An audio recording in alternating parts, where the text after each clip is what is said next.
제가 이제 지난 부흥회 때 말씀을 전하고요. 원래는 이번 주에 말씀을 전할 계획은 이제 한국에서 올 때까지는 없었습니다.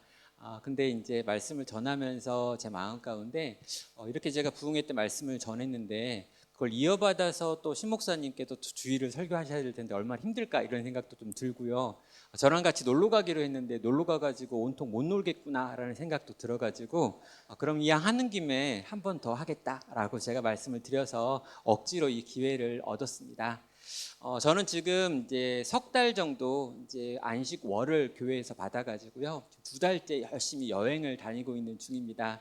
이 여행의 컨셉은 아들과의 여행이라고 해가지고 정해서요. 아빠랑 아들이 같이 가능한 한 고생스러운 여행을 다니는 것, 이걸 컨셉으로 잡았습니다. 그래서 이렇게 뭐 여행사를 끼고 하거나 이러지 않고요. 저랑 아들이 같이 고민하고 준비하고 또 아내가 막 준비해 주는 거 이런 걸 가지고 지금 여러 나라들을 돌아다니면서 안식월을 보내고 있습니다. 이렇게 제가 여행을 계속해서 다니면서 느끼게 되고 알게 된 것 중에 하나가 제가 이렇게 나그네가 된다는 게 얼마나 힘든가라고 하는 것들을 좀 알게 됐습니다. 그러니까 무슨 패키지 여행 같은 걸 간다면 이러이러한 것들이 가이드가 있고 뭔가 이미 제공되어 있는 숙소가 있고 뭐 먹을 것들이 정해져 있고 루트가 다 짜져 있기 때문에 그냥 잘 따라가면 되고 돈만 내면 되는데 이런 모든 것들을 좀 계획하고 자기가 결정하고 선택해서 움직이는 건 쉽지 않은 것 같습니다. 이렇게 나그네로 이렇게 돌아다녀 보니까요. 이 나그네로 산다는 것은 굉장히 어려운 일이고 나그네의 생존과 관련해 가지고 가장 중요한 것은 그 지역에 이미 살고 있는 사람들이 선하게 대해주는 이 선대라고 하는 환대에 있구나라고 하는 걸 알게 되었습니다.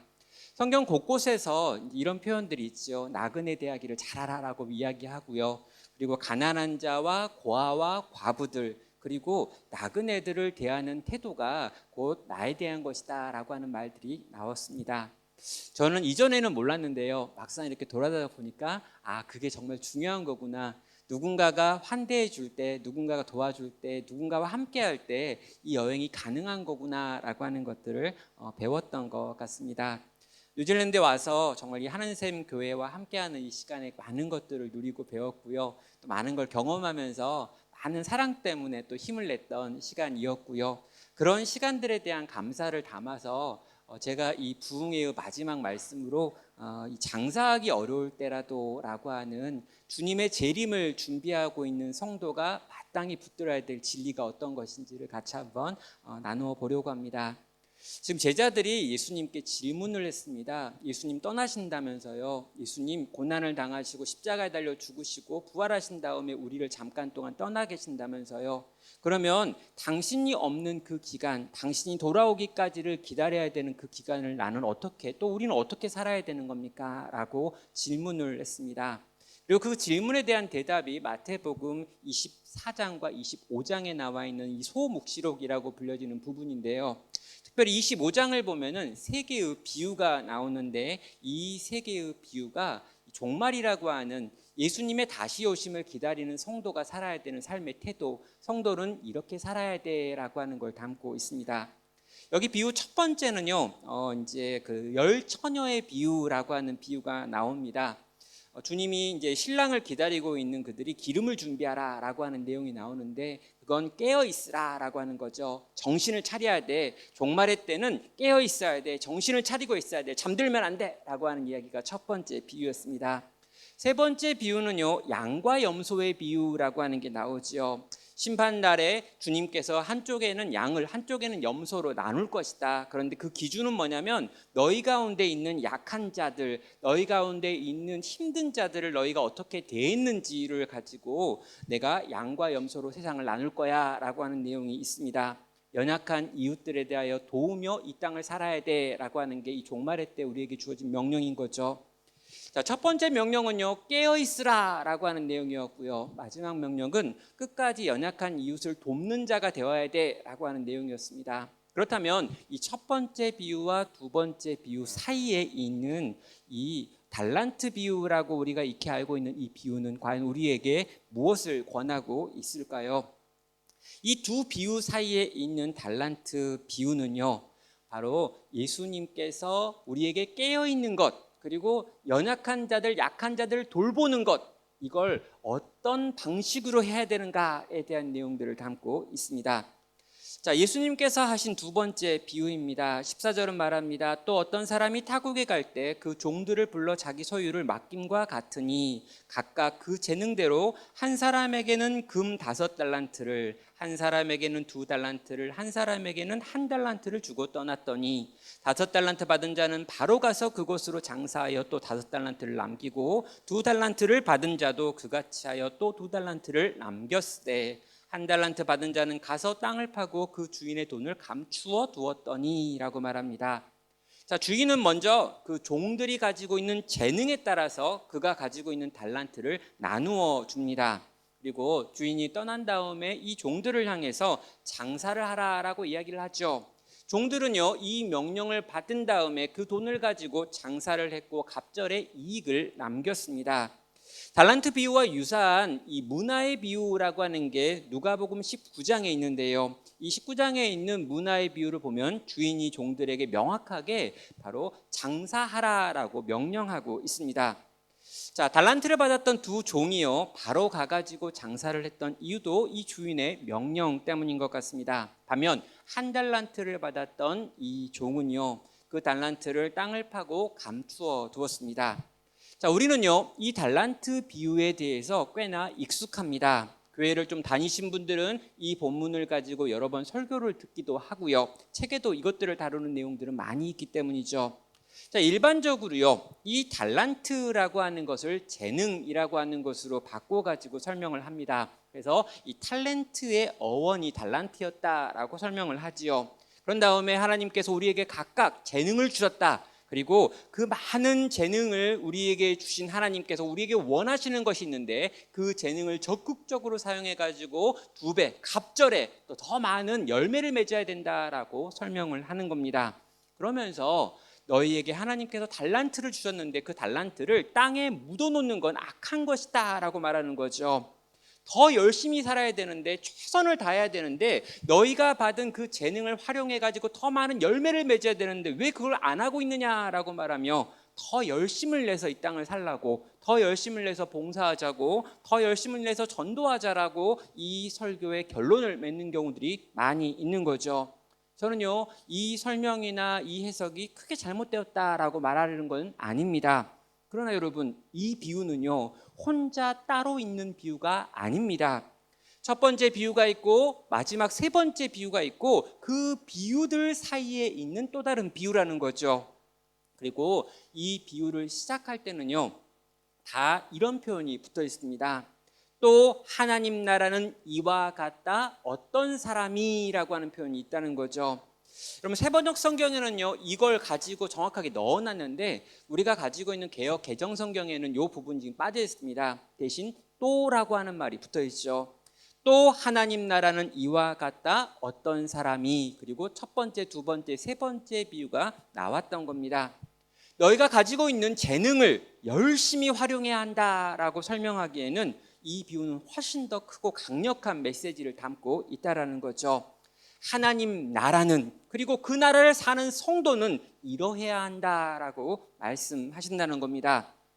자, 여기에서요, 이렇게 시작하죠. 어떤 사람이 타국에 갈 때 그 종들을 불러, 그리고 그 종들이 가진 재능대로 각각 그 재능에 맞게 달란트를 주셨다라고 하는 것으로 이 이야기가 시작됩니다. 저는요, 여기 15절에 나와 있는 각각 그 재능대로라고 하는 이 표현만으로도요, 오늘 이 땅을 살아가고 있는 우리에게 어떤 메시지가 있는 것 같습니다. 여러분, 주인은요, 종들이 있는데 그 종들이 어떤 재능을 가지고 있는지를 정확하게 알고, 그 재능을 알고 있었던 그분이 누구에게는 5을, 누구에게는 2개를, 누구에게는 1달란트를 맡겼다라고 하는 것입니다. 그래서요, 저는 오늘 우리가 이 땅을 살아가면서 내가 가지고 있는 상황과 여건, 하나님께서 우리에게 허락하신 환경이라고 하는 요소들은요, 우리가 감당할 만하기 때문에 주시는 환경이다라고 믿는다는 거죠. 여러분, 우리가 여기에 와 있습니다. 이 뉴질랜드라고 하는 정말 한국에서 굉장히 이제 먼 나라에 있는 거고요. 이 나라에서 어떤 방식으로든 정착해가지고 살려고 애쓰고 노력하고 있습니다. 그러면서 늘 나는 여기 있을 사람이 아닌데, 내가 왜 여기에 왔을까라고 생각한다면요, 대단히 힘들고 어려운 삶을 아마도 이어가게 될 것입니다. 제가요, 지금으로 한 8년 정도 전인데요, 담임 목사가 된 다음에 2년 차 정도 지났을 때 굉장히 몸이 안 좋아졌던 때가 있습니다. 그래가지고 너무 심각하게 몸이 안 좋아서 어떻게든 좀 몸을 고쳐야겠다라고 생각을 했고요. 그래서 이제 헬스장에 가가지고 처음으로 태어나서 이제 PT라고 하는 걸 끊었습니다. 이 PT 선생님을 만나가지고 그분에게 이제 막 운동을 배우고 운동을 가르쳐 주셔가지고 제가 이제 운동을 하게 됐는데요. 자, 그때 느낀 게 뭐였냐면요, 정말 PT 선생을 제대로 만나는 게 중요하다라고 하는 것과, 그리고 정말 그 인간은 내 마음에 안 든다라고 하는 거였습니다. 그러니까 뭐 한 번만 뭐 이거 한 번만을 맨날 더 하는 거, 이렇게 내가 겨우겨우 했는데 한 번만 또 그러고요. 그리고 내가 이렇게 들다가 약간 못 들 것 같은데도 불구하고 거기다 무게를 막 더 올리고요, 더 칠 수 있다는 거예요. 그러면서 나한테 욕을 해도 되니까 해봐 막 이러는 거죠, 이렇게. 그래가지고 제가 그때 정말 죽을 것 같이 운동을 했습니다. 근데 제가 또 운동을 하면서 뭘 배웠냐면요, 그 선생은요, 저보다 더 제 몸을 잘 알고 있었고요. 그래서 제가 들 수 있을 것 같은 무게를 올리는 거고요, 들 수 있을 것 같은 횟수를 시키는 거였습니다. 그래서 제가 저를 믿는 게 아니라 그 사람을 믿고 그 사람이 하라는 대로 그냥 했어요. 그랬더니 여러분, 몸에 놀라운 변화가 일어났습니다. 그때 제가 알았던 게 뭐냐면요, 나보다 더 나를 잘 아시는 이가 있다라는 거였어요. 여러분, 하나님은 나보다 더 나를 잘 아시는 분이십니다. 하나님은 제 마음이 어떤지, 제 생각이 어떤지, 제가 가지고 있는 체질이 어떤지, 제가 가지고 있는 환경이 어떻고, 제 어린 시절부터 제가 자라왔던 모든 것들을 다 아시는 분이십니다. 그분이 저를 지금 이 자리 이곳에 세우셨다는 거죠. 이 사람들 가운데 저를 세우셨습니다. 여러분 앞에 저를 세우셨습니다. 이런 환경 가운데 저를 주셨습니다. 이런 자녀가 있고, 이런 아내가 있고, 이런 배우자와 함께 이 땅을 살아가고 있다는 거죠. 하나님은 나를 다 아시는 분이시고, 그분은 나를 사랑하시는 분이신데, 그분이 내게 이러이러한 환경 가운데 오게 하셨고 살게 하셨다면 뭔가 이유가 있겠지라고 생각하는 거죠. 하나님은 각각 그 재능을 알고 계셨기 때문에 누구에게는 5을, 또 2를, 1개를 맡기신 분이라는 겁니다. 이민자의 삶을 살아가시는 우리 하늘생교회 성도님들께 부탁드립니다. 하나님이 나를 이곳에, 하나님이 내게 이런 자식을, 하나님이 내게 이런 배우자를, 하나님이 내게 이런 환경을 허락하셨다면 이건 내가 감당할 수 있는 것이기 때문입니다. 그 주님을 신뢰하며 그 주님께 힘을 구하며 그 주님이 맡기신 사명, 힘 끝까지 감당할 수 있는 여러분 되시기를 주의 이름으로 축원합니다. 자, 여러분, 많은 시간이 지났습니다. 이제 주인이 돌아와서 종들을 불러가지고 결산을 하지요. 20절부터 23절까지에 있는 내용인데요, 반복되기 때문에 20절과 21절만 보도록 하겠습니다. 5달란트를 받았던 자는 5달란트를 더 가지고 와서 이르되, 주인이여 내게 5달란트를 주셨는데 보소서, 내가 또 5달란트를 남겼나이다. 그 주인이 이르되, 잘하였도다. 착하고 충성된 종아, 내가 적은 일에 충성하였음에 내가 많은 것을 내게 맡기리니 내 주인의 즐거움에 참여할지어다 하고. 자, 종은요, 자랑스럽게 주인 앞에 나아갔습니다. 내가 5달란트를 더 남겼습니다 라고 보고를 하죠. 주인은 흐뭇해하면서 이제 칭찬을 하고요, 상을 주고 있습니다. 잘하였도다. 착하고 충성된 종아, 내가 적은 일에 충성하였으면 내가 많은 것을 너에게 맡기리니 내 주인의 즐거움에 참여할지어다 라고 말하죠. 여러분, 5달란트를 받았던 이 사람이 와가지고 보고를 했을 때 주인은 이렇게 말하고요, 나중에 2달란트 받았던 자가 또 갑절을 가지고 왔을 때 똑같은 방식의 똑같은 문장으로 칭찬과 상을 말하고 있습니다. 여러분, 이 반복되어지는 주인의 칭찬에 의미가 있습니다. 그리고 이것은요, 굉장히 중요한 3가지 진리를 보여주죠. 첫 번째는요, 주인이 얼마나 부유한가라고 하는 걸 이 주인의 칭찬은 들려주고 있습니다. 주인에게 있어서 종이 얼마를 남겼느냐라고 하는 것은 별로 중요한 것이 아니라고 하는 것이죠. 자, 여러분, 5달란트와 2달란트를 각각 남겼습니다. 여러분, 우리는요, 이렇게 어떤 생각을 하냐면 5달란트는 500원, 그리고 2달란트는 200원 정도일 거다라는 생각을 합니다. 왜냐하면 주일학교 때부터 5달란트 받았고 2달란트, 출석은 3달란트, 요절은 2달란트 뭐 이런 식으로 해가지고 달란트를 막 나눠줬거든요. 그래서 연말이 되었을 때 한 뭐 500달란트 막 갖고 있고, 막 어떤 애는 1000달란트 갖고 있어요, 막 이런 이야기 막 한다는 거죠. 그럼 달란트가 너무 심하게 인플레이션 된 겁니다. 여러분, 그래서 5달란트와 2달란트는 500원이고 200원이기 때문에 이 두 개 차이가 별로 없다라고 생각을 하고 500원을 잃어버리나 200원을 잃어버리나 그걸 더 버나 그게 별로 중요하지 않다라고 생각하는 거죠. 여러분, 그런데 한 달란트는요, 금 한 달란트라고 했을 때는 금 37kg을 의미하는 거고요. 이것을 가격으로 환산하면 25억 정도 됩니다. 그러니까 한 달란트는요 25억이에요. 2달란트는 50억이고요. 5달란트는 125억입니다. 125억과 50억은 비슷한가요? 다른가요? 다르죠. 그럼 이게 비슷한 사람이 있어요. 뭐 만수르 뭐 이런 친구들. 집에 돈이 더 많아가지고 100억이나 20억이나 별로 이렇게 잘 구분이 안 가는 이런 사람들이 종종 있을 수 있습니다. 제가 보기에 여기는 안 계신 것 같아요. 딱 얼굴을 봐도 그 정도 가지고 계신 분 없어요. 그렇다면 여러분, 지금 주인이 뭘 이야기하는 거냐면 125억을 벌어온 사람과 50억을 벌어온 사람을 보면서 똑같이 대우하는 거예요. 여러분, 이렇게 말할 수 있는 근거가 무엇입니까? 주인이 너무 부자라는 거죠. 그래서 이렇게 말하는 거예요. 네가 적은 일에 충성하였음에 라고 말해요. 125억을 벌어줬는데 적은 일에 충성하였음에, 50억을 갖다 줬는데 적은 일에 충성하였음에. 여러분, 주인이요 너무 부유해가지고요 125억도 50억도 다 그냥 적은 일로 그냥 치부할 정도의 주인은 부유한 자라는 것입니다. 하나님 여러분, 우리 하나님이 그렇다는 거죠. 우리 하나님은 너무 부유하십니다. 그래서 여러분이 여러분 돈 열심히 벌어가지고요 하나님께 줬어요. 하나님 그걸 보고 막 우와 대단하다, 훌륭하다, 엄청나다, 이렇게 많은 돈을. 아니요, 적은 일에 그냥 충성했구나, 이렇게 하는 거죠. 기억하십시오. 우리 주인은 풍요한 분이십니다. 그분은 부유하신 분이십니다. 그분은 다 가지고 계십니다. 일단 이거 여러분 꼭 기억하셔야 돼요. 두 번째로 보게 되는 게 뭐냐면 그 주인이 가지고 있는 관심이 뭐였는지를 또 보게 되죠. 자, 여러분, 주인은 종들에게요 착하고 충성된 종아라고 지금 부르고 있습니다. 투자금을 2배로 불려준 종들이라면은요, 칭찬의 내용이 뭐냐면 넌 진짜 똑똑하고 장사 수완이 좋은 사람이구나 라고 칭찬을 하셔야죠. 그런데 그렇게 칭찬 안 해요. 주인은요 종들이 가지고 있는 능력을 가지고 칭찬하는 게 아니라 이 종이 가지고 있는 성품을 지금 칭찬하고 있습니다. 뭐라고요? 착하고 충성된 자들이구나 라고 칭찬한다는 거죠. 사랑하는 여러분, 지금 이 주인의 관심은요 종들의 능력에 있는 게 아니라 종들의 성품과 그들이 가지고 있는 마음됨과 관련되어 있다라고 하는 걸 보게 되는 겁니다. 마지막 세 번째로요, 주인이 주는 상에 대한 내용도 보게 되죠.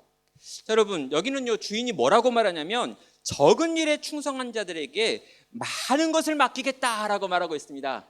125억을 맡겼는데 이걸 2배로 불려오니까 많은 걸 맡기겠다. 얼마나 맡기겠다는 걸까요? 우리는 종종 그렇게 생각을 합니다. 그런데 여러분, 여기 나와 있는 이 많은 것을 맡기겠다라고 하는 표현 다음에 뒤에 보면 이런 표현이 나와요. 내 주인의 즐거움에 참여할 것이다 라고 하는 표현이요.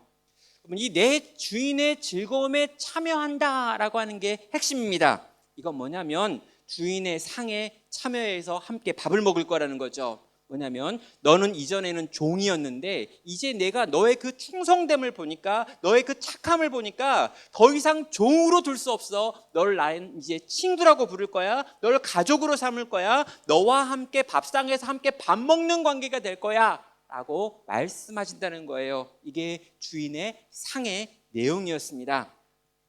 자, 여러분, 우리는요 칭찬받는 두 종의 모습을 봤습니다. 그렇다면 이것이 오늘 우리에게 어떤 의미가 있을까요?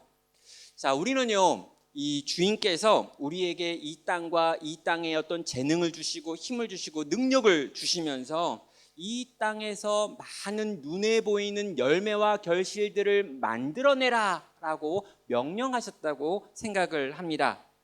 그래서 주님이 내게 돈을 주셨다면, 주님이 내게 힘을 주셨다면, 주님이 내게 어떤 재능을 주셨다면 이걸 열심히 사용해서 더 많은 걸 만들어내야지 라고 생각을 해요.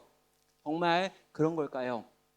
많은 분들이요, 대놓고 그렇게 말은 안 하지만 생각으로는 늘 그렇게 삽니다. 그래서 이런 거예요. 내가 이런 걸 가지고 있는데 더 많이 해가지고 성공해야지, 더 많은 열매를 맺어야지, 그리고 그 열매로 하나님께 가지고 나아가고 그 열매로 하나님께 인정받고 그렇게 변화되고 성공한 내 모습을 다른 사람들에게, 또 교회 사람들에게 보여줘야지 하고 생각을 합니다. 대놓고 그렇게 말은 안 하는데 실제로 그래요. 왜냐고요? 어떻게 하냐고요?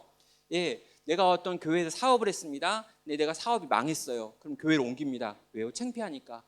또 이런 거 있잖아요. 내가 이렇게, 우리 자녀가 있는데 자녀가 내 생각대로 안 됐어요. 뭐 입시가 안 됐거나 건강이 안 좋거나 내가 생각했던 그런 방식을 잘하지 않았습니다. 그러면요, 교회 다니니까 되게 창피한 거예요. 왜요? 나는 교회 가서 과시해야 되거든요. 내가 이렇게나 열심히 살았고 이렇게나 훌륭한 열매를 맺었고 이런 결과들을 매번 맺어내는 사람이야 라는 걸 보여주고 싶거든요. 근데 그게 없으면 어떻게 합니까? 사람들 앞에 자기를 비추기가 싫고요, 친밀한 공동체에 속하기가 싫고요, 그래서 도망가고 숨어버리고 잠수 타고 이제 단톡창에서 나가는 거죠. 여러분, 뭐냐면요, 세상이 말하고 있는 성공과 승리라고 하는 것이 교회에서도 똑같이 있고, 그걸 내가 이루어야지만 내가 괜찮은 사람이다라고 하나님께도 인정받을 거다라는 생각이 있는 겁니다. 그런데 여러분, 지금 주님이 뭐라고 이야기하시냐면요, 너에게 내가 달란트를 주는데 그 달란트를 가지고 만들어내는 그 엄청난 결과물과 열매에 관심 있는 게 아니라, 이 달란트를 가지고 난 너에게 네가 이걸 가지고 얼마나 착하고 충성되게 살아가는지를 보고 싶은 거다라고 말씀한다는 것입니다. 저는요, 여기 계신 우리 성도님들이요, 정말 열매가 많았으면 좋겠습니다. 사업하시는 분들이 막 이렇게 좋은 결과가 있고요, 가정이 너무너무 화목하고요, 우리의 자녀들이 정말 건강하고 믿음 안에서 잘 크고요, 정말 우리의 배우자와 함께하는 이 관계가 너무너무 행복하고요, 정말 그래서 정말 사람들 보기에도 좀 떳떳하고 가족들 보기에도 당당한 막 그런 인생이 되었으면 좋겠다라고 생각하고요, 그걸 위해 기도합니다. 저희 성도들을 위해서도 그렇게 기도하고 있고요, 여기서 만났던 우리 성도님들을 위해서도 그렇게 기도했습니다. 근데 여러분, 중요한 게 뭐냐면요, 주님 눈에는요, 주님이 우리를 바라보실 때는요, 우리가 주님께 들고 가는 우리의 손 위에 올려있는 우리의 결과와 열매도 그분이 보시지만, 여러분, 그 열매를 만들기 위해 수고하고 애쓴 우리 손에 있는 그 굳은 살 있잖아요. 애쓰고 수고하고 그랬기 때문에 당했던 마음에 상한 것들 있잖아요. 그러다가 울었던 눈물 같은 거 있잖아요. 그러니까 여러분, 이 손 위에 있는 결과물만 그분이 보시는 게 아니라 이 결과를 만들어 그분께 나아가기 위하여 수고하고 애쓴 우리의 삶의 모든 과정도 그분은 보신다는 거예요. 아니, 어쩌면요, 오직 그것만 보신다는 겁니다.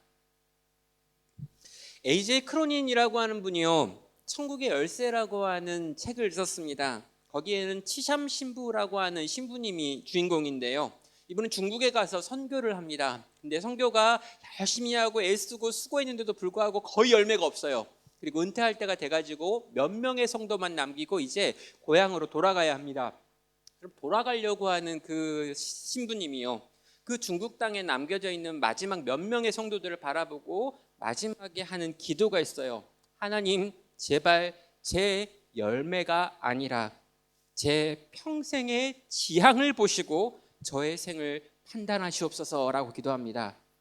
제가 만들어내는 열매가 아니라 이 열매를 맺기 위하여 평생 내가 살아왔던 나의 지향, 내가 바라보고 수고하고 있었던 그 모든 과정을 보고 제 인생을 판단해 주십시오라고 그는 기도했다는 거죠. 저는요, 그 기도가 맞다라고 생각을 합니다. 사랑하는 여러분, 우리의 삶의 결과물이 아니라 그 결과를 만들어내기 위하여 수고하고 애쓴 여러분의 굳은 살을 보시는 그 하나님 생각하며 오늘 우리에게 주어진 과정을 또 한 번 열심을 내어 그렇게 살아갈 수 있는 믿음의 성도 되시기를 주의 이름으로 축원합니다. 그렇다면 질문 하나가 생겨요. 어떤 질문이냐면요. 아니, 주님은 부유하시고 주님은 다 가지고 계신데 굳이 다 가지고 계신 그 부유하신 분이 우리에게 몇 개 달란트를 주시면서 그 달란트를 가지고 이렇게 장사하라, 수고하라, 애쓰라라고 말하는 이유는 뭐냐 하라는 거예요. 그러놓고는 그거 가지고 우리가 애쓰고 수고하면서 만들어낸 뭔가를 가지고 주님께 나오라라고 말하는 것도 뭐냐는 거죠. 마치 그걸 가지고 우리를 판단하는 것 같은 이 느낌은 뭐지? 이런 거죠. 여러분, 이건 뭘까요? 제가요, 저희 아이들이 자라가는 과정에서 정말 하나님은 무슨 마음일까라는 걸 배웠던 적이 많습니다. 특별히 저희 이제 그 아들이 있습니다. 근데 지금은 이제 18살, 그러니까 만으로 18인데 이제 이 아들이 있는데 이 아들이 5살 때였어요. 이 5살짜리 아들이랑 같이 이렇게 길을 가는데요. 이 5살짜리 아이가 편의점에 들려가지고 이 추파춥스라고 하는 막대 사탕을 사달라고 하는 겁니다. 근데 여러분, 우리 아이는요, 그 많은 막대 사탕 중에서 추파춥스라고 하는 그 사탕 중에 한 가지 맛을 좋아해요. 많이 꽂혀 있는데 그 중에 그 맛을 발견하면 그걸 꼭 먹었습니다. 예, 그날도요, 편의점에 들려가지고 이 추파춥스를 사달라고 그래가지고 그 사탕을 빼가지고 애한테 줬어요. 애가 이제 입에 물고 너무 행복하게 걸어가는 거죠. 애랑 이렇게 같이 걸어가다가요, 순간 갑자기 약간 장난스러운 마음이 생겼습니다. 그래서 제가 뒤에 남아가지고 아들한테 그랬어요. 아들아, 아빠가 너무너무 갑자기 막 힘이 빠지면서 당이 떨어지는 것 같으면서 다리가 후들후들 거리면서 추파춥스 한 개를 먹으면 살아날 수 있을 것 같은데 지금 안 그러면 죽을 수도 있을 것 같아, 뭐 이랬어요. 근데 이제 그럴 때 뭐 딱 듣더니 그 아이들이 딱 듣더니 깜짝 놀라면서 처음에는 못 들은 척 하더라고요. 그러면서 계속 앞으로 막 걸어가는 거예요. 근데 이제 제가 쫓아가면서 계속 장난기가 막 이렇게 올라와가지고 아들아, 내가 그 추파춥스를 먹지 않으면 죽을 것 같고 내가 추파춥스를 먹지 않으면 이 길거리 쓰러질 것 같은데 어떻게 해야 될까? 막 하면서 이렇게 소리를 막 이렇게 지르면 살려달라고 그랬어요. 여러분, 그때 제 아들이 발걸음을 멈췄습니다. 그리고 5살 난 제 아들이 또 멈춰가지고 날 쳐다보지 않는 거예요. 저렇게 서가지고 앞으로 가지도 않고 돌아서지도 않고 앞만 바라보면서 고개를 돌리지 않고 있어요. 뒤에서 저는 계속 신음소리를 내면서 무릎을 꿇고 막 힘들어하고 있었죠. 여러분, 제 아들이 고개를 돌렸습니다. 제 아들이 고개를 돌렸는데 눈물이 글썽글썽해요. 그리고 저를 향해 다시 다가오기 시작했습니다. 그리고 갑자기 지가 들고 있었던 그 추파춥스 반쯤 먹어버린 그 추파춥스를 들어서 제 입을 향해 내는 거죠. 손이 부들부들 떨고 있었습니다. 부들부들 떨리는 손으로 저한테 이걸 주면서 눈물이 글썽글썽한데 아빠 먹어요, 딱 그랬어요. 그때 여러분, 제가 확인하고 싶었던 건요, 제가 그 추파춥스를 너무 먹고 싶었던 게 아니라요, 이 아이가 추파춥스보다 저를 더 사랑하는지 확인하고 싶었던 거죠. 그냥 그거예요. 이 아이가 이 사탕보다, 자기가 너무너무 좋아하는 그 사탕보다 나를 더 사랑하는지, 나를 정말 더 귀하게 생각하는지 보고 싶고 확인하고 싶은 마을에 이걸 좀 달라고 걔한테 요청했다는 거죠. 하나님은 부유하신 분이십니다. 우리가 그분에게 뭔가를 더해드릴 수 있는 것이 아무것도 없습니다. 그러나 그분은 우리에게 종종 무언가를 요구하십니다. 그러나 그 요구는요, 우리가 그것을 드릴 수 있느냐 없느냐가 아니라 그것을 드릴 수 있는 마음이 있는지 없는지를 확인하고 싶은 것이었던 겁니다. 사랑하는 여러분, 인생에 열매가 별로 없다 할지라도, 여러분 뭔가 손에 쥐고 있는 게 별로 없다 할지라도, 여러분 이걸 만들어내기 위하여 수고하고 애썼던 여러분의 인생과 그 모든 과정을 보시는 이가 여러분을 지금도 보고 계시며 여러분의 마음이 착하고 순전한지 묻고 계시는 걸 확인하고 생각하고 기억하며 믿음으로 이 길 계속 걸어가시는 여러분 되시기를 주의 이름으로 축원합니다. 자, 이제 한 달란트 받았던 종이 와서 정산을 합니다. 그는 받았던 한 달란트를 그대로 들고 왔습니다. 예, 한 달란트는요 25억입니다. 그래서 한 달란트 가지고는 장사 미천이 안 돼 가지고 장사를 못했다 이런 말도 안 통하는 거죠. 그는 꽤 큰 돈을 받았습니다. 그 큰 돈을 받은 그가 결국에는 이 한 달란트를 땅에 묻어두었다가 주인이 오니까 그걸 파가지고 주인에게 갖다 주지요. 그러면서 주인에게 이렇게 설명을 합니다. 24절이죠. 주여 당신은 굳은 사람이라 심지 않은 데서 거두고 해치지 않은 데서 모으는 줄을 내가 알았으므로 라고 말해요. 여기 보면 굳은 사람이라는 표현이 나오는데요, 이건 원어로 스크로레스라고 하는 표현입니다. 이게 크리스마스 캐롤에 나오는 이 스크루지라고 하는 단어가 여기에서 나오는 거죠. 완고하다, 무섭다, 인색하다라고 하는 의미를 가지고 있습니다. 지금 주인, 당신은 너무너무 인색한 사람인 것을 내가 알고 있습니다. 당신은 심지 않은 데서 거두는 불로소득을 좋아하는 사람인 줄 내가 알고 있습니다 라고 말해요. 지금 주인한테 열받게 하는 건가요? 왜 주인을 딱 만났는데 주인은 자비로운 게 아니라 당신은 인색한 분입니다. 왜 그런 걸까요? 이유는요, 그가 한 달란트를 땅에 묻었던 이유가 여기에 있기 때문입니다. 당신은 인색한 사람입니다. 당신은 돈돈하는 사람입니다. 당신은 당신이 내게 맡긴 돈이 반드시 불려서 돌아오기를 원하시는 사람입니다. 그래서 당신은 나에게 장사하라고 명령을 했는데, 내가 장사를 한번 해보려고 시장을 조사해보고 열심히 상황을 파악해보니까 지금은 장사할 만한 때가 아니다라는 거예요. 그래서 지금 장사했다가 원금에 손실을 입을 것 같아가지고 내가 이거 장사 안 하고 땅에 잘 묻어두었다가 지금 꺼내서 드리는 겁니다 라고 종은 자기의 이 행동에 대하여 합리화시키고 있더라는 거죠. 그래서 25절을 보면요, 두려워하고 라고 하는 표현이 나와 있어요. 여러분, 주인의 재산의 손실을 끼칠 것에 대하여 내가 두려웠다라고 표현을 한다는 거죠. 자, 여러분, 이 말을 들은 주인은요, 종을 향해 이렇게 말합니다. 악하고 게으른 종아, 나는 심는 데서 거두고 심지 않은 데서 거두고 해치지 않은 데서 모으는 줄로 내가 알았느냐. 주인이 지금 화를 내는 거죠. 여러분, 악하고 게으르다라고 말하고 있습니다. 여러분, 종을 책망하는 이유는요, 네가 이익을 남기지 못해서가 아니라요, 악하고 게을렀다라고 하는 표현입니다. 여기에 있는 악함은요, 주인과의 관계가 깨어져 있다라고 하는 걸 의미하는 악함이고 관계적인 표현이죠. 그럼 종은요, 주인을 전혀 알고 있지 못했습니다. 그는 전혀 잘못된 관계가 되어 있고요, 주인에 대하여 완전히 잘못된 이해를 가지고 있습니다. 어떤 이해입니까? 주인이 인색하다라고 생각한 거예요. 주인이 돈돈하는 사람이다라고 생각하는 겁니다. 주인이 열매와 결실만 원하는 자, 과정 같은 건 보지 않는 자다라고 생각했다라는 거죠. 그게 결국은 무엇입니까? 한 달란트도 빼앗기고 바깥 어두운 데로 쫓겨나 슬피 이를 갈며 우는 신세가 되는 것이었습니다. 사랑하는 성도 여러분, 한 달란트 받았던 종의 심각한 문제는요, 주인이 어떤 분인지를 몰랐다라고 하는 부분입니다. 주인은 인색하다, 돈이 전부다. 그래서 주인이 없는 지금 장사했다가 손해볼 가능성이 클 때는 장사를 안 하는 게 맞는 것 같다라고 하는 그의 판단, 원금이라도 잘 보존해야겠다라고 생각했던 그의 지혜, 그 모든 것이 잘못된 선택을 만들어 냈다라는 거죠. 하나님을 아는 지식이 그래서 필요합니다. 하나님이 어떤 분이신지 여러분 아셔야 합니다. 하나님이 얼마나 부요하신지 알아야 돼요. 그분이 얼마나 선하신지 알아야 합니다.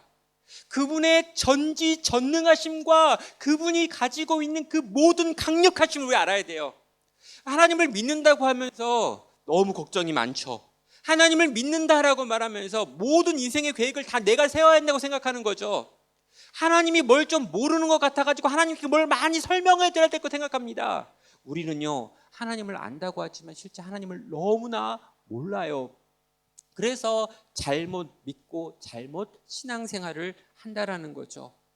여러분, 하나님은 굳은 분이 아니십니다. 그분은 인자하신 분이십니다. 그분은 과정에 관심이 많으십니다. 그분은 우리의 손에 들려있는 것보다 그 손이 얼마나 많이 애쓰고 수고로 만들어졌는지 우리 손바닥에 있는 굳은 살을 세시는 분이십니다. 여러분의 눈물을 세시는 분이십니다. 여러분의 깨어지고 상한 마음을 받으시는 분입니다. 여러분의 말 못할 그 수많은 이야기들을 다 듣고 계시는 분이 우리 하나님이십니다. 바른 지식의 근거에서, 하나님에 대한 바른 이해의 근거에서 바르게 신앙생활할 수 있는 여러분 되시기를 주의 이름으로 축원합니다. 사랑하는 여러분, 주인이 먼 타국으로 떠났고요. 언제 돌아올지 알 수 없는 상황입니다. 그런 중에 주인은 우리에게 거금을 맡기셨고요. 그 거금으로 우리에게 장사하라라고 명령하셨습니다. 사랑하는 여러분, 이 시대에 정말 예수 믿는 자로 이 땅을 살면서 예수님께서 우리에게 맡기신 사명대로 살아가는 이 장사의 삶은요, 결단코 쉽지 않습니다. 믿음을 가지고 신앙의 양심을 가지고 사업을 하고, 믿음을 가지고 신앙을 가지고 자녀들을 양육하며, 믿음을 갖고 신앙 때문에 우리에게 주어진 교회를 어떤 방식으로 섬겨가는 이 모든 과정들은요, 하나같이 쉬운 것이 없습니다. 주인은 멀리 떠나 있는 것 같은데 아직 주인이 돌아오지 않는 이 종말의 때를 살아가면서 믿음으로 하루하루 산다는 건 때로는 너무나 힘들고 어려운 일인 것 같습니다. 인간적인 지혜, 인간적인 지식만 가지고는요, 요 시대에는 장사하면 안 될 것 같다, 요 시대에는 뭔가 내 신앙을 드러내면 안 될 것 같아, 요 때는 그냥 내 신앙 하나 잘 지키면서 믿음을 잘 땅에 가둬놓고 그냥 그렇게 그냥 생존을 위해 살아야지 라고 생각하는 것이 더 지혜롭고 더 이렇게 깨어있는 사람의 모습일 수도 있을 것 같습니다. 그런데 여러분, 5달란트와 2달란트를 받았던 종도요, 이 세상이 얼마나 힘든지 알았습니다. 지금은 장사하기 어려운 때고 장사했다가 원금도 다 날릴 수 있다라고 하는 거 5달란트 받았던 사람도요, 2달란트 받았던 종도요, 다 알았어요. 근데 여러분, 이 두 사람이 1달란트 받았던 사람과 다른 한 가지가 있습니다. 뭐냐면요, 주인이 내게 장사하라 명령했다라고 하는 걸 알았던 거죠. 그래서 그들은요, 장사했던 것입니다. 장사하면 망한다고 하는 시대에, 정말 예수 믿으면 망한다고 하는 시대에, 예수님 뜻대로 이 땅을 살면 절대로 이 땅을 살 수 없을 것 같다라고 말하는 그 세상 속에서, 그럼에도 불구하고 나를 믿고 나를 따르라라고 하신 주님의 명령이 있기 때문에 그 명령과 사명으로 인해서 오늘 내게 주어진 성도의 삶을 또 믿음으로 한 걸음 한 걸음 그냥 그렇게 살았다는 거예요. 그럼 5달란트를 남길 수 있다라고 생각한 게 아니고요, 2달란트를 남겨낼 수 있겠어라고 판단한 게 아니라 주님이 내게 명령하셨기에 착하고 충성되게 내게 주어진 삶을 살아내야 되는 거니까 그냥 내게 주어진 삶을 그냥 그렇게 믿음으로 살아야지라고 결단하며 걸어가더라는 거죠. 여러분, 오늘 이 비유를 듣고 있었던 예수님의 제자들도 똑같았습니다. 예수님이 십자가에 달려 죽으시고 부활하시고 승천하셔서 살아주셨습니다. 그리고요, 그분이 다시 오신다, 금방 온다 그랬는데 안 와요. 금방 온다고 그래가지고 그분을 기다리면서 이 땅을 살려고 했는데 몇십 년이 지나도 안 옵니다. 제자들이, 그 하나님 나라 교회와 백성들이요, 어찌해건 간에 주님의 명령을 지키며 살아가는데 주님이 오지 않는데, 여러분, 유대인들의 핍박이 점점 더 많아지고 로마가 점점 더 구체적으로 그들을 박해하기 시작합니다. 적어도 250년 동안, 거의 300년 가까운 시간 동안 이 땅의 교회는 여러 가지 고난과 환난을 당할 수밖에 없어지라는 거죠. 그 기간을 어떻게 살았냐고요? 여기는 이 말씀 붙들고 산 겁니다. 그 기간에 어떻게 깨어 있을 수 있고 어떻게 그 연약한 사람들을 계속해서 도우며 성도의 삶을 살 수 있었냐고요? 여기 있습니다. 착하고 충성되게, 열매는 모르겠지만, 결과를 모르겠지만 오늘 내게 주어져 있는 성도의 삶을, 주님 내게 맡기신 삶을 그냥 그렇게 살아야지라고 결단하며 다짐하며 그들은 또 한 걸음 한 걸음을 걸어갔다라는 거죠. 사랑하는 성도 여러분, 제대로 된 인생의 아름다운 열매, 누군가한테 자랑할 만한 성취가 없으셔도 괜찮습니다. 장사하기 어려운 때여가지고 장사하다가 망해버리는 일도 일어날 수 있습니다. 너무너무 힘든 시대여서 정말 이렇게 우리가 꿈꿨던 그 성공과 어떤 열매 못 만들어 낼 수 있습니다. 그러나 여러분, 그래도 괜찮습니다. 우리는 하나님께서 우리의 지향을 보시는 분인 줄 알기 때문입니다. 예수님께서는 그 어떤 경우에도 우리를 떠나지 않으실 것이기 때문입니다. 성령님은 우리 가운데 내주하신 채로 결단코 우리를 떠나지 않겠다라고 약속하셨기 때문입니다. 그래서 그 주님은 그분의 약속과 그분의 마음 때문에 우리 속에서 계속해서 일하실 것이기 때문이라는 거죠. 사랑하는 여러분, 그래서 우리는요, 결과는 하나님께 맡겨드리고요, 오늘 내게 주어져 있는 과정을 또 그 과정대로 그렇게 살아가시면 된다는 것입니다. 제가 최근에요, 이제 이 3개월간의 여정을 이제 마무리해야 될 시기가 다가오고 있습니다.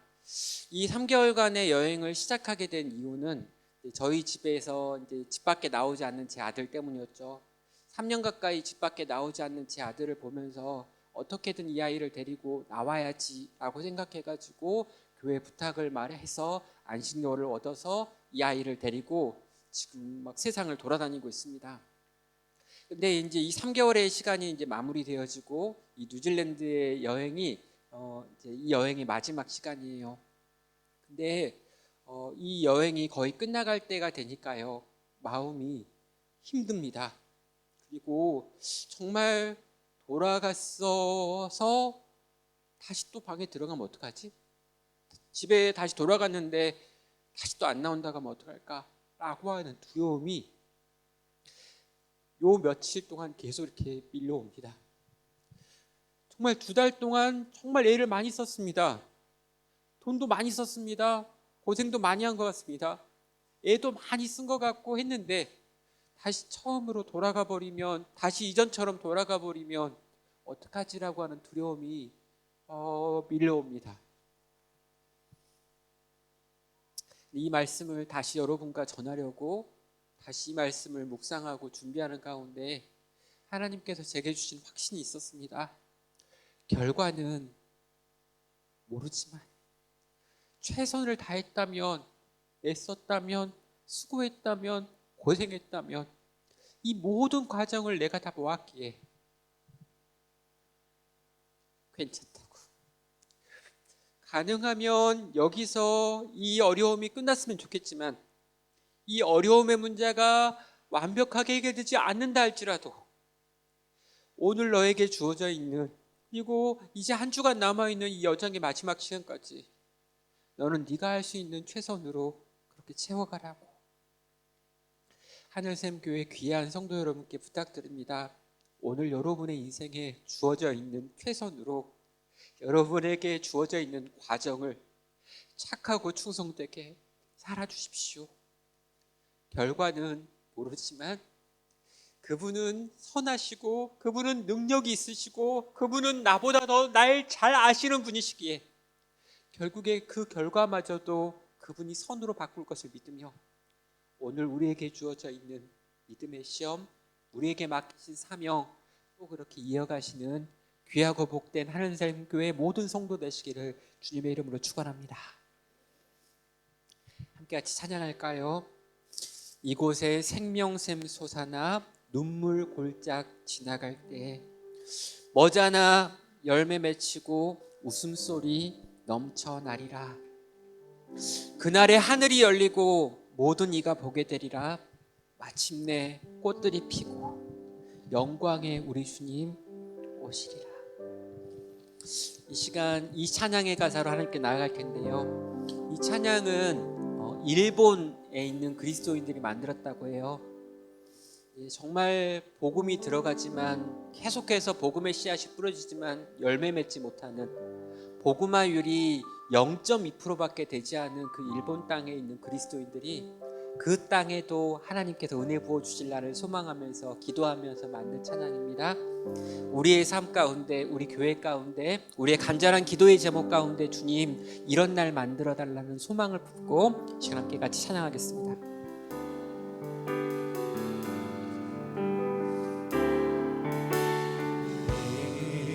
이곳에 생명샘 솟아나 눈물 골짝 지나갈 때에 머자나 열매 맺히고 웃음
같이 기도하겠습니다. 하나님, 내 열매가 아니라 내 모든 과정을 보신다 하니 감사합니다.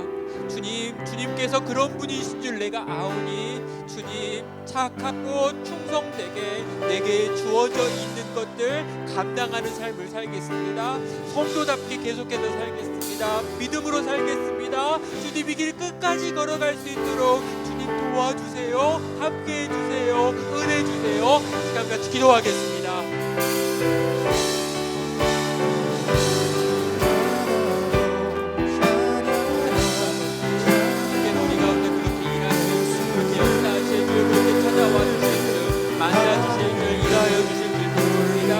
착하고 충성된 종이라고 불러주실 줄 믿습니다.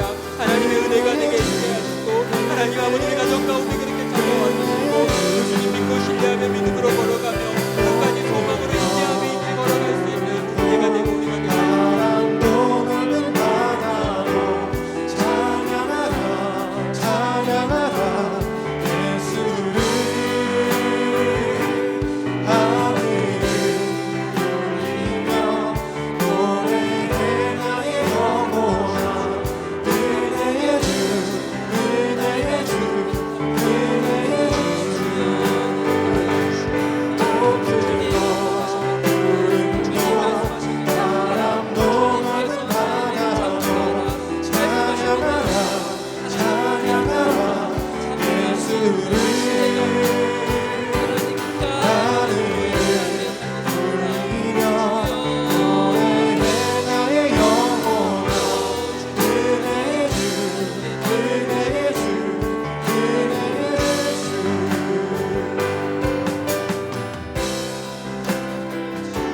기도하며 나가기 원합니다.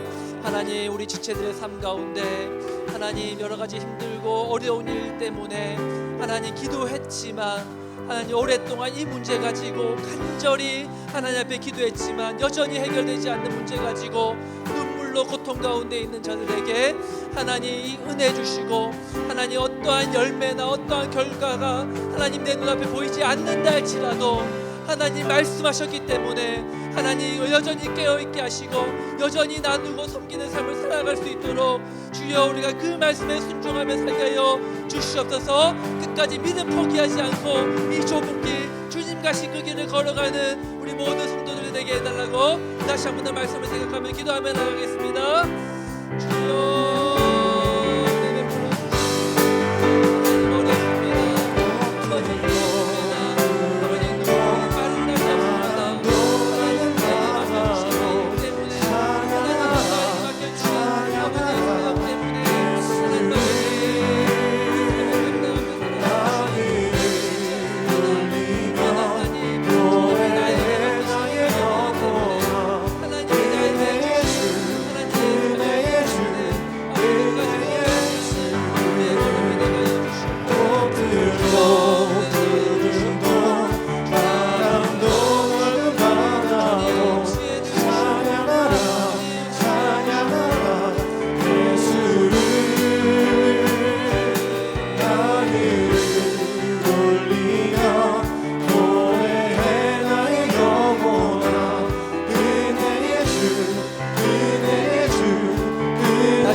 자리에서 일어나서 꽃들도 구름도 바람도 넓은 바다 찬양하라 찬양하라 찬양하라 예수를 하늘을 울리며 노래해 나의 영혼아 은혜의 주 은혜의 주 은혜의 주 주의 영광 주의 영광